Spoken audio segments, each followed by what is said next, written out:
Hi, I'm Jackie at IPC, and today we're going to go over some skills that will help you level up your pickleball game. To me, there are three reasons why people pop up their dinks. And so today we're going to go over the three things that you're probably doing that are causing your dinks to get too high and attackable, and we're going to try to fix that. The number one thing that people do is they grip their paddle too tightly. When you're up at the kitchen line, I'm going to suggest that you have a grip. If 1 is like so loose, the paddle's falling out of my hands, and 10 is like a super tight death grip, I'm going to suggest like a 2 to 4. The looser my grip, then the less energy that is transferred to my paddle. I kind of absorb some of that energy and I can really have a softer shot.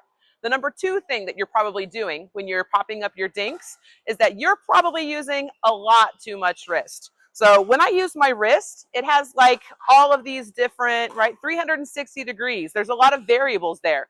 If I hit a shot like this and like that, it could have a really big difference. So I'm going to suggest that you keep as stiff a wrist as possible. A lot of times intermediate players see pro players using a lot of spin and they think I'm going to put some spin on the ball too. But you really need to learn how to make solid contact with the ball before you start introducing a lot of variables that could lead to inconsistency. Really, a lot of my motion in my dinking comes from my shoulder. So when I'm behind the kitchen line, I'm going to use my shoulder as a lever, and that's where I'm going to get a lot of my motion from. I don't want to be making these changes that could mean one dink's really high and one dink's really low. It's a lot easier to control this joint than it is my wrist joint. So I want you to practice. It's almost like, a lot of times we joke or I ask people, what sport do you come to pickleball with? Some people come with tennis, badminton, ping pong, or soccer, volleyball, basketball. I think cornhole might be one of the most transferable sports to come to pickleball with.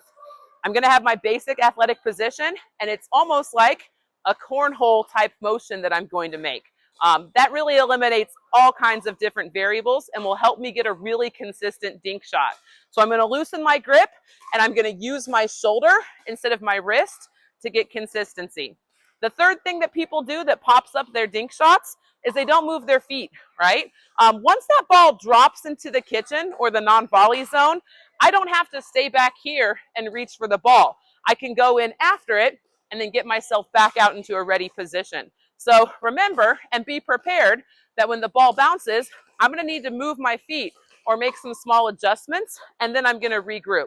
So together, if you can loosen your grip, make sure that you're using your shoulder as a lever and eliminating extra wrist movement and moving your feet, I think you're going to keep your dinks down.